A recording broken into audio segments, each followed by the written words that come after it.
An ambulance rushes to a call in the Sydney suburb of Mossman. An elderly woman has fallen near the entrance of her home unit. But what seems to be a simple accident has a more sinister cause.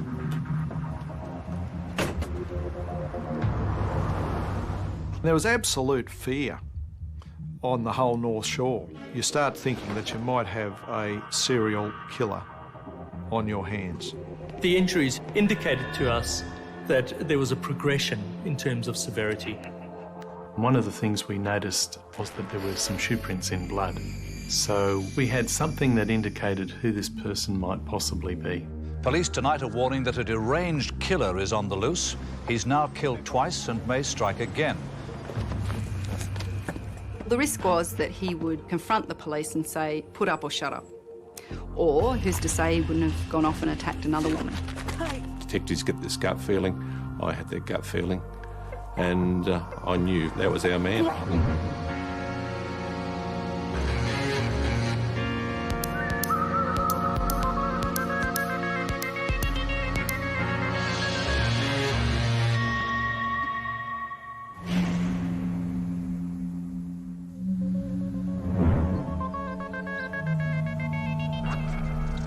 When Gwen Mitchell-Hill was found lying in a pool of blood just steps away from the safety of her front door, her neighbours immediately called for an ambulance. But Gwen's shocking injuries quickly raised suspicion. Something wasn't right. An elderly lady doesn't just trip over the doormat and cause that sort of damage. It just doesn't happen. Ma'am, can you hear me? Her bag was nearby, and we asked her friend to check whether she'd been robbed or not, and we discovered the purse was missing. When I received the phone call to go down to Mossman, the nature of the job was uncertain. It was an incident involving an old lady.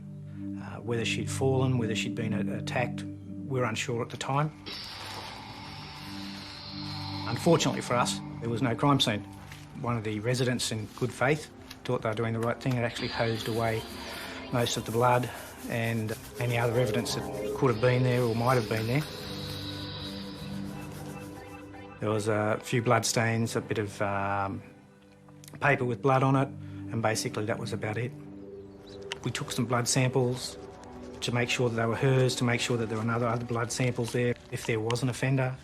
What I was told was that this lady had been found, that her walking stick was close to the body, that she had severe head injuries, and that some money had been stolen. The 82-year-old was rushed to hospital, but died soon after. She never regained consciousness to tell the police what really happened. I was concerned. In my view, this was not typical of a fall. It really suggested to me that this could very well be a homicide. What happens with people, if they're conscious while falling over backwards, you always, as a natural instinct, turn round as you fall. What was very worrying about this case was that the injury was in the midline. And those injuries, in my view, were caused by a blow or two blows to the back of the head. There was just nothing obvious that had caused these injuries except for a blunt object with some weight behind it, imparted with some considerable force. From an investigative point of view, the two options we had was that it was a related killing or a stranger killing. After days of investigation, we were starting to form the view that this was a stranger killing.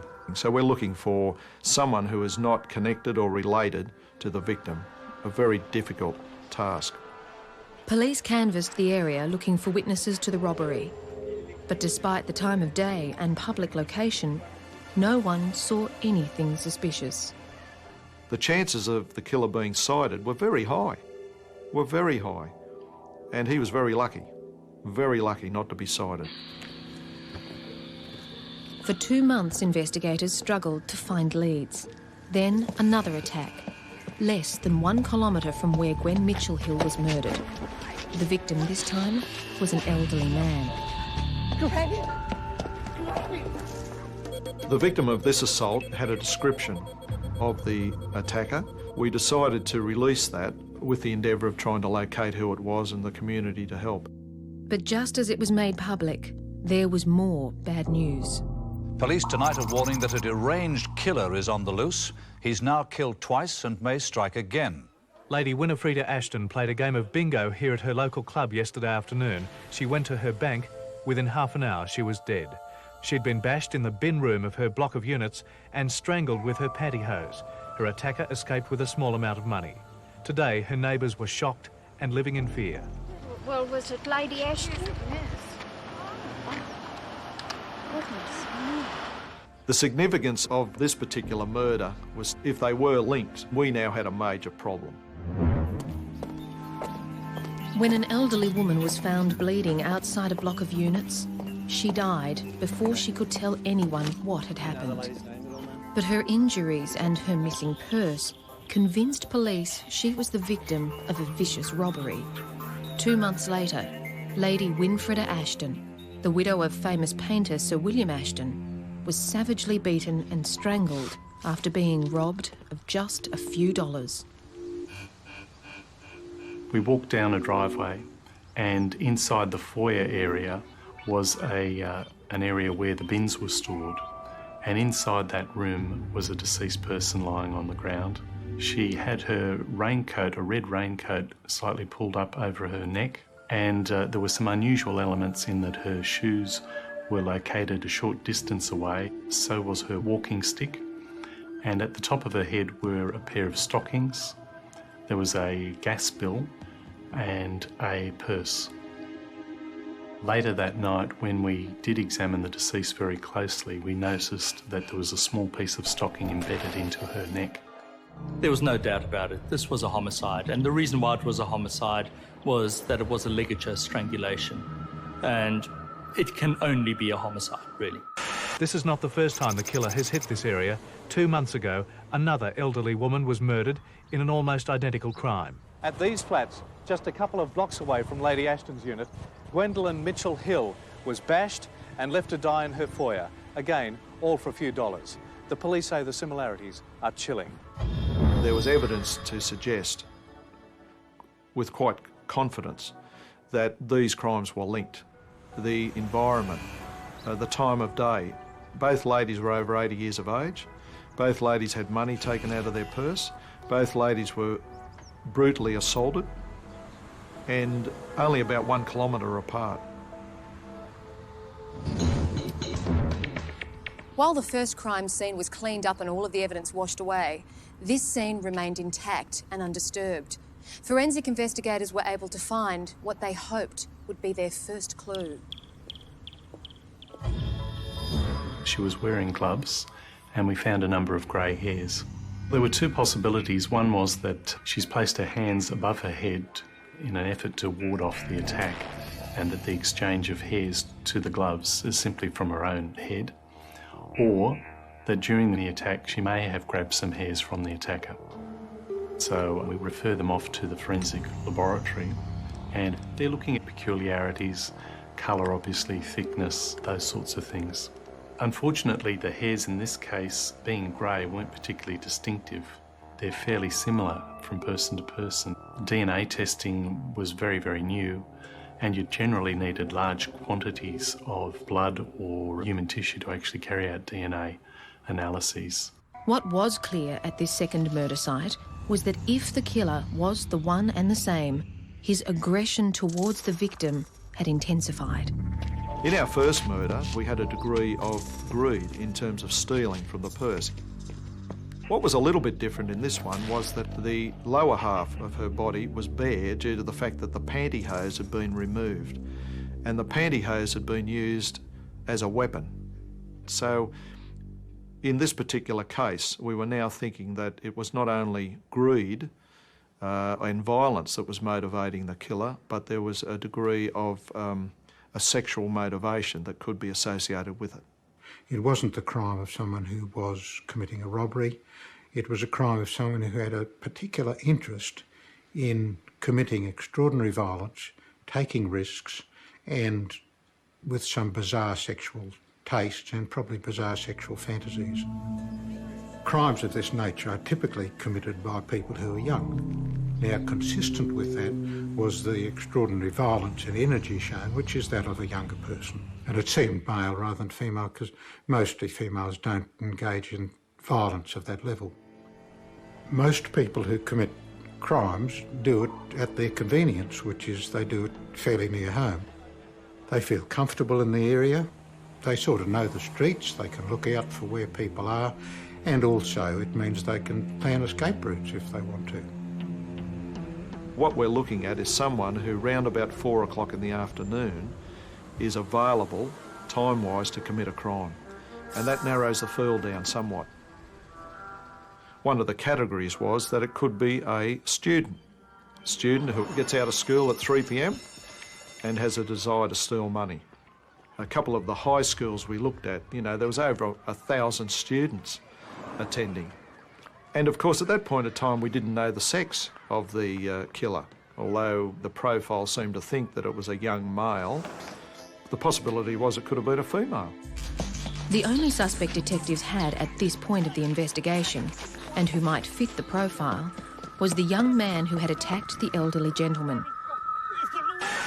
Today, the police released this composite picture of a suspect. He's 22 to 25 years old and about 180 centimetres tall. I feel I've seen him a few times. Because of the hair, it was unusual. I'm a hairdresser and I notice hair. Police want him because just a few weeks ago he bashed an old man who lives just down the road from Lady Ashton. That's about the only clue the police have got to go on, but they pretty well believe the killer is a local who may well strike again. One of the aspects of a serial killer is that there is an emotional time break between killings. And in this particular case, there was about 9 weeks between the two. So there's a cooling off period when someone's operating as a serial killer. Therefore, our decision-making process was if we had a serial killer on our hands that had committed 2 murders, we expected a third. The murders of 2 elderly women in the Sydney suburb of Mossman had police convinced they were dealing with a serial killer. Then a report came through of another attack. Doris Cox is a resident of the Garrison Retirement Centre off Spit Road in Mossman. On Wednesday at about 4 in the afternoon, she was walking down one of the narrow pathways inside the grounds when she was attacked. She had severe injuries to her head and to her face. The original thought by the other residents that found her was that she'd fallen over. The crime scene, again, was washed down by staff at the retirement village. There were some dilute bloodstains, and that was all that was left for further examination.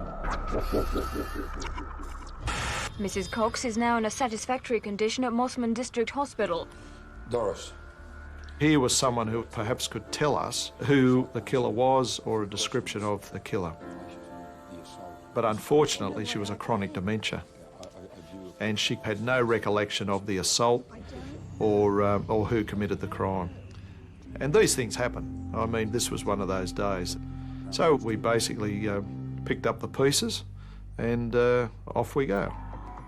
A canvass was conducted immediately of the area, and we did discover a couple of witnesses that didn't actually see the crime, but what they did see was a person in the vicinity at the time. A young male who was riding a skateboard. And where this person was riding the skateboard was down the footpath, only a couple of metres from where the crime occurred. And it was at that time. It was round about 4 o'clock. So he became a person of interest, a real person of interest. Sydney detectives want to question a young skateboarder over the brutal assault on a woman in Mossman 3 days ago. The youth was seen in the area at the time of the attack, and police believe the sighting could be linked to the murders of 2 other elderly Mossman women earlier this year. Bearing in mind with the viciousness of these assaults, and we could not determine what was causing the wounds on the skull or on the head of these ladies, it was then thought that, well, perhaps the weapon's the skateboard.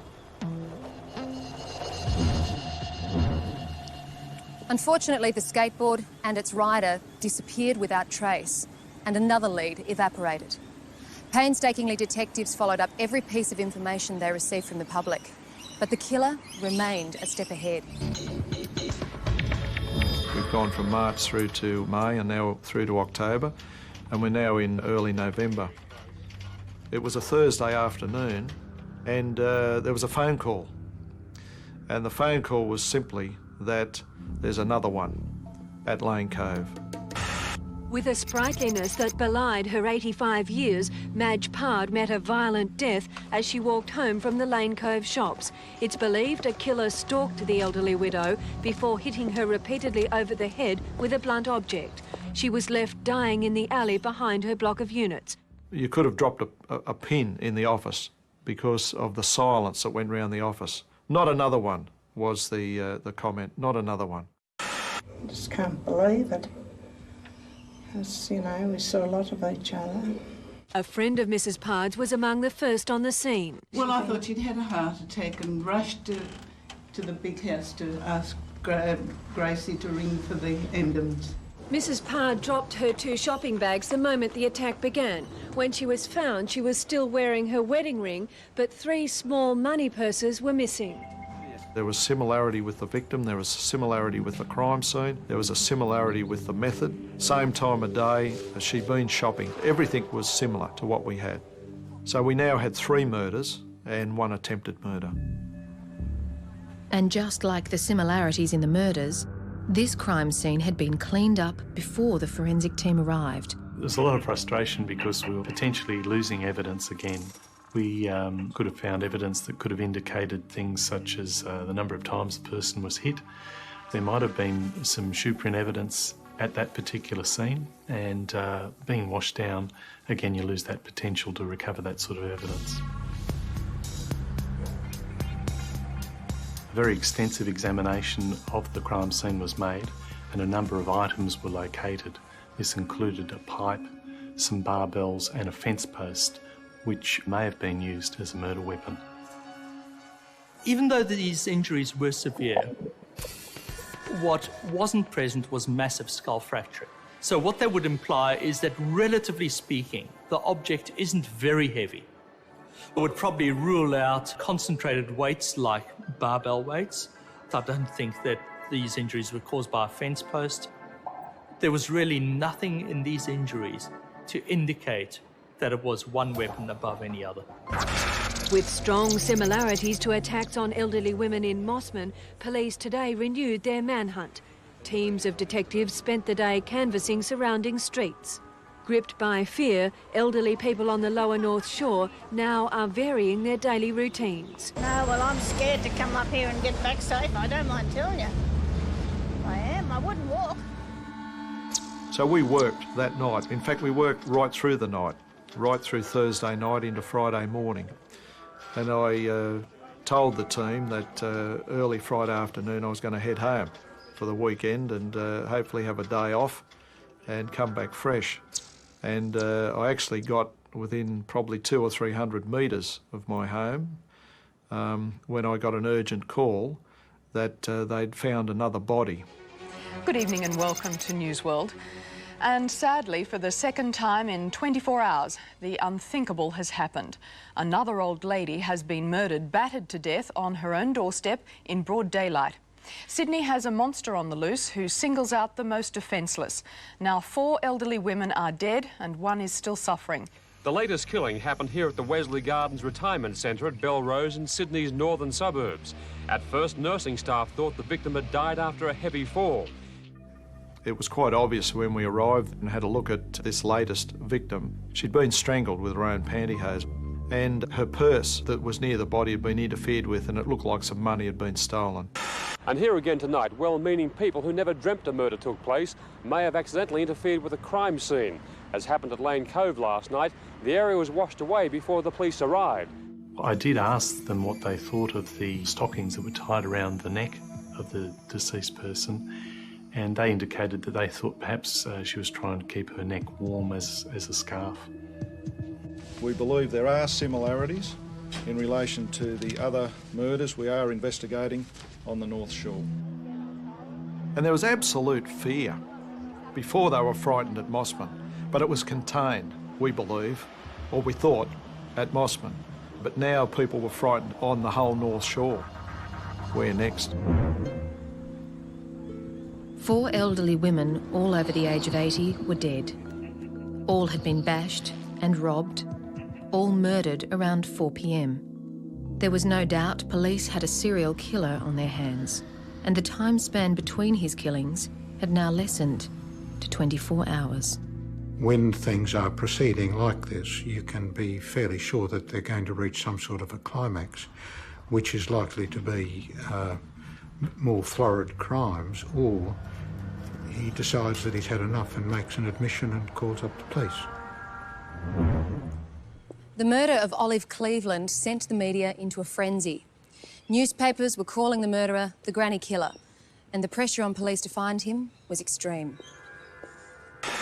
Police have intensified the manhunt. Additional detectives assigned to the case spilling over into makeshift offices in a garage at Mossman Police Station. We went from a group of 15 or 20 investigators investigating a couple of murders. We then went to a group of 35 investigators, and we ended up with a group of 70. Sydney police have stepped up security measures for elderly people with a series of self-protection seminars. The large turnout for the first of the seminars is a strong indication of the fear among the elderly that the killer will strike again. Well, that last lady that was It was killed, so close to it was home very for close us, to you us, know. and we are, well, we're not totally altogether frightened, but I mean, we are, well, we'd like some security.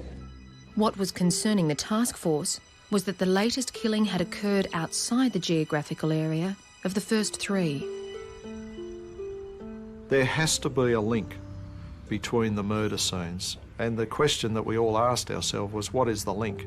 And that's what an investigator's got to look at, and that's what we looked at. One of the characteristics of a serial killer is that they work in an area where they've got control or knowledge, or it's a comfort zone. So we believed the killer had some intimate knowledge of the area of Mossman, intimate knowledge of the area of Lane Cove, and intimate knowledge of this retirement village at Belrose. There was a common denominator geographically with these locations. Find the geographical link and you'll find the killer. But less than 2 weeks later, there was another murder. The granny killer had returned to a street not far from his first victim. A widow who lived alone, Muriel Faulkner, had recently suffered a stroke. Sometime after 4:30 on Thursday afternoon, she became the North Shore killer's 5th victim. Mrs. Faulkner was strangled and bashed, her body found in the blood-stained hallway by a visiting neighbour. The injuries here were severe head injuries caused by a blunt object again, as well as strangulation, and then what appeared to be a displaying of the body after death. This was an addition to the previous cases, and again indicated to us that there was a progression in terms of severity. It's usual for people who are committing a series of offences to become more confident as time goes on, or to do things in a more deliberate fashion because they've had a bit more practice. That's fairly classic among the development of offences of this nature. He had plenty of time with Mrs. Falconer because he somehow succeeded in getting into the house. Once into the house, it would have been easy to subdue her, and once she was killed, he had plenty of time to arrange the body, do whatever bizarre things pleased him and made him feel good, and then depart. The amazing and outstanding factor about this crime scene was that it was the first pristine crime scene that we had. It was a crime scene inside a dwelling. And one of the things we noticed was that there were some shoe prints in blood. We immediately thought that these could well in fact be those of the attacker. But there was a problem. The shoe prints weren't very clear. We subjected the carpet to a number of chemical treatments and light treatments, and we did this in a particular sequence, and we found that with a particular treatment we were able to actually recover a lot more detail that wasn't initially visible to the naked eye. We could see sufficient detail to determine that this was some sort of business shoe or some sort of perhaps military shoe. Even though a lot of young people have large shoes, It was a type of shoe that is worn by not so much a juvenile, but a more mature adult male person. We're now starting to move towards it being an older person rather than a younger person. One of the issues that came up was the very neat arrangement of things. I think the stick was put in a particular place and the victim's shoes were arranged in a particular way. And people who are taught neatness and who learn to live a life of neatness have often spent a lot of time in the military. Troops are today pounding the beat on Sydney's North Shore to protect the elderly from the serial killer. Hello, ma'am. How are you? Good afternoon. Now believing the granny killer was an older man, investigators decided to re-interview previous witnesses, hoping to prompt fresh memories. I was asked to go and speak to the neighbour of Muriel Falconer down at Mossman. She opened up a little bit more than what she did initially to the police and told me that she saw a grey-haired man, quite portly, and he looked like a doctor. And on our way back to the office, I said, how perfect would this be? A portly old man with grey hair in his 60s running around committing murders in Mossman, and who would suspect him? It was first thought the granny killer was a young man. But now police had a shoe print and a sighting at the last crime scene that suggested someone older. And there were also those indistinguishable grey hairs on the gloves of the second victim. I said, how perfect would this be? A portly old man with grey hair in his 60s running around committing murders in Mossman, and who would suspect him? Detective Tuxford now went looking for reports of the grey-haired man at the crime scenes, and the result was chilling. I went back to the Lane Cove area.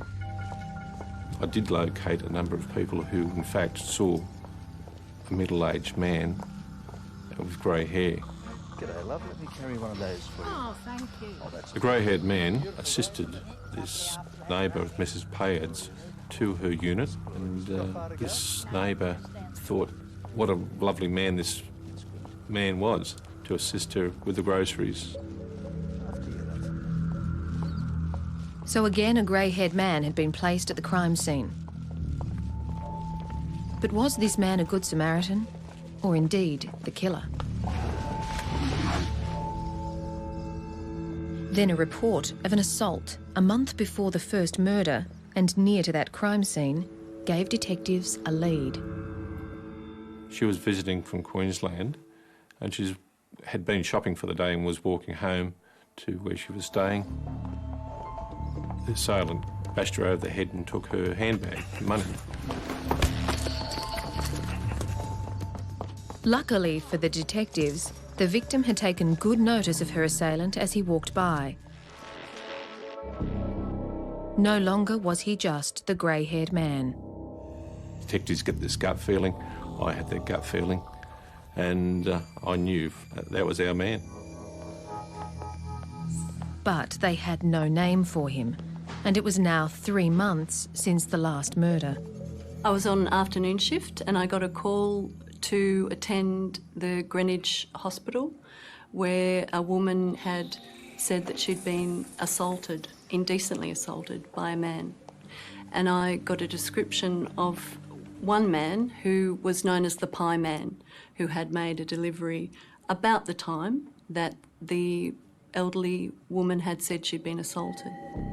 The inquiries I made with the hospital staff gave me the name of the pie company, and they gave me the name of the man who had the contract to deliver pies to Greenwich Hospital, and his name was John Wayne Glover. The detective contacted Glover and arranged to speak to him the next day. But it was an appointment Glover would never keep. When he hadn't showed up by 6 p.m, I phoned his home again, wondering why he hadn't shown up. His wife answered the phone and explained that right at that moment she was leaving for the hospital because he'd just attempted to commit suicide. He'd left a suicide note, and I remember very much the words "no more grannies" on it. It was a significant thing for me to do as a junior detective, to go in and talk to him by myself and get a photograph, knowing that if I didn't get it, all was lost.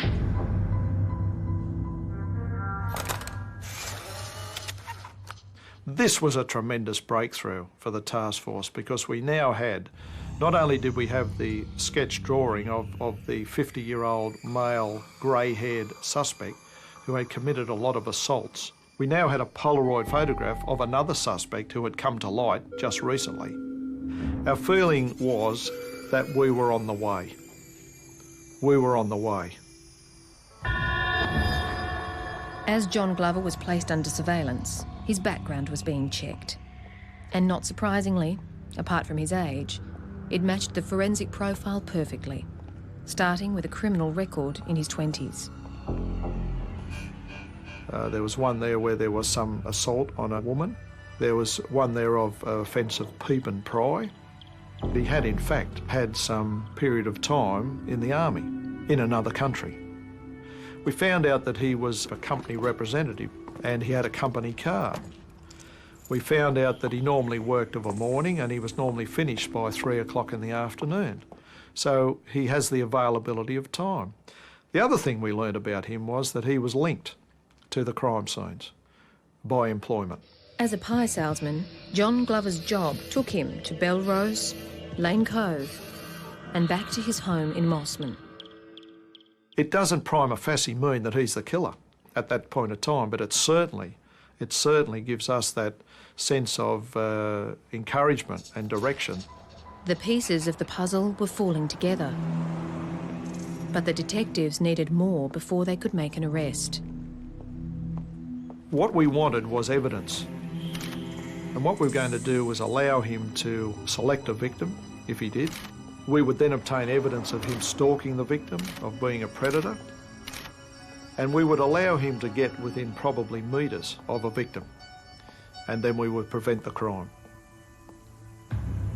There were times when he would stop his vehicle and get out of the car and go for a walk, and that became something of interest as to what he was up to. But then he wouldn't do anything. He'd simply get back in his car and off he'd go again.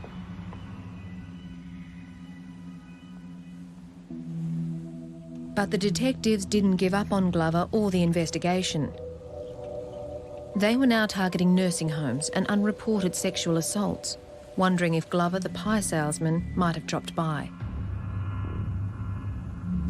The secretary was actually looking quite knowledgeable, and she said, well, yeah, we're talking about 4 and 20 pies.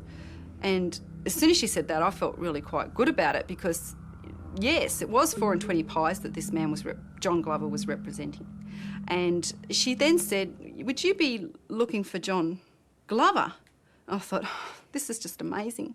Like, not only does she know she actually knows his name, so that's a really positive identification. I said, well, yeah, as a matter of fact, we are looking at someone called John Glover. And then she just looked me square in the eye and said, that's my husband. And I was just incredulous. I said, will you tell John that I'm here today? She said, oh, no, I won't, because he was so upset last time he tried to commit suicide. And said, oh, OK, that's fine. We all knew straight away the impact that this was going to have on our investigation. The risk was that he would speak to his solicitor and confront the police and say, put up or shut up. Or he would go undercover, or him being such a wild character, who's to say he wouldn't have gone off and attacked another woman. John Wayne Glover was the prime suspect for the murder of 5 women. He was under his 5th week of surveillance when a detective visited a local nursing home. I went into my spiel, which was along the lines that I'm making a number of inquiries in relation to sexual assaults on the northern suburbs, and I was wondering if they'd had anyone approach them that was offering to sell meat pies to distribute through their kitchens. Without realising, the woman she was speaking to was Glover's wife. It's probably 1 in a million chance that this would happen, but it happened. And you have to deal with it. I mean, it's one of those things, you can't run away from it, you have to deal with it. The following Monday morning, surveillance are still carrying out their normal surveillance duties that have been going on for several weeks.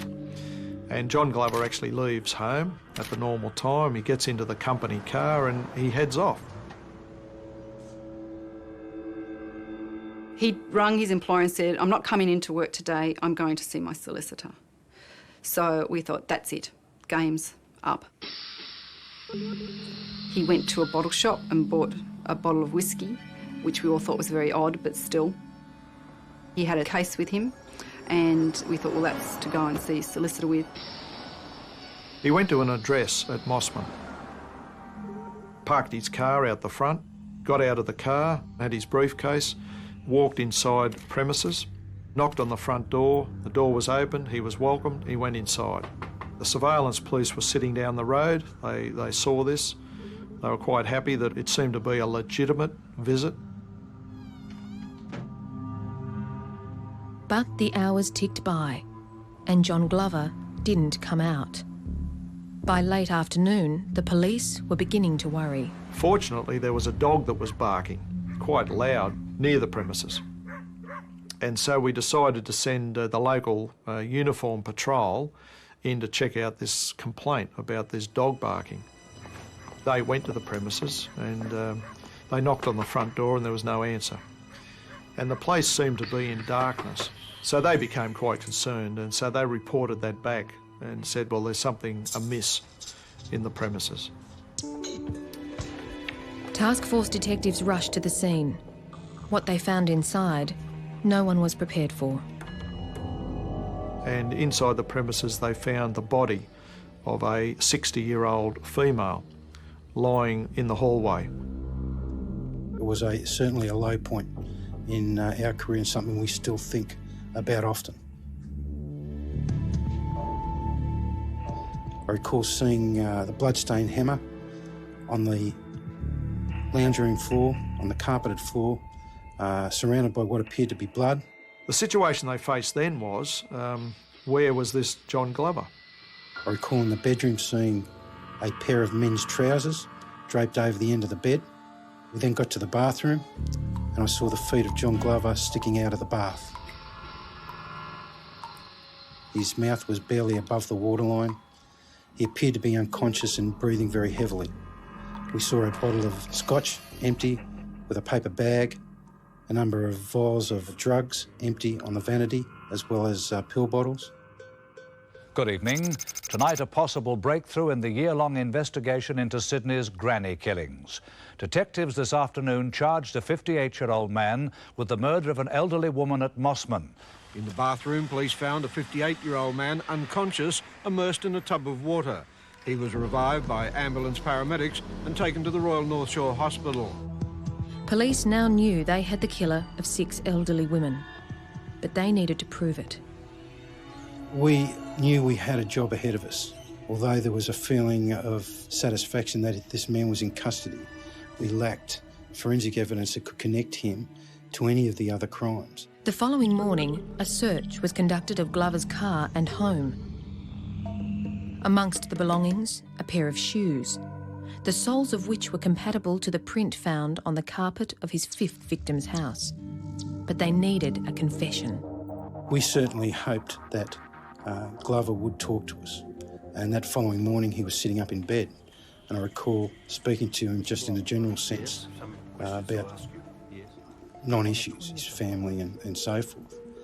And then at one point he came out with, you probably noticed the photographs in the paper of the women. They all bear a striking resemblance to my mother-in-law Essie.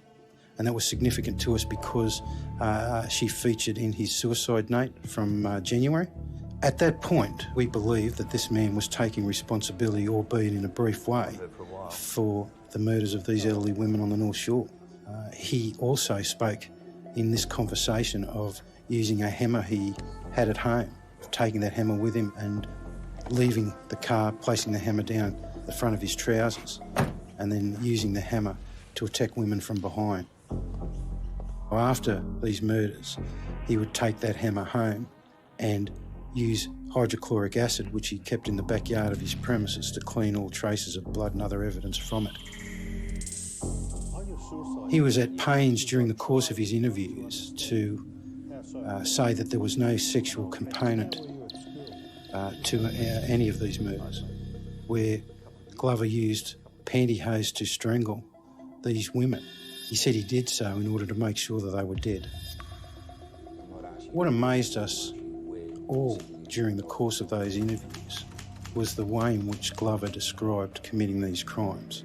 They were in such a matter-of-fact, everyday way that he spoke about these brutal slayings that it was extraordinary.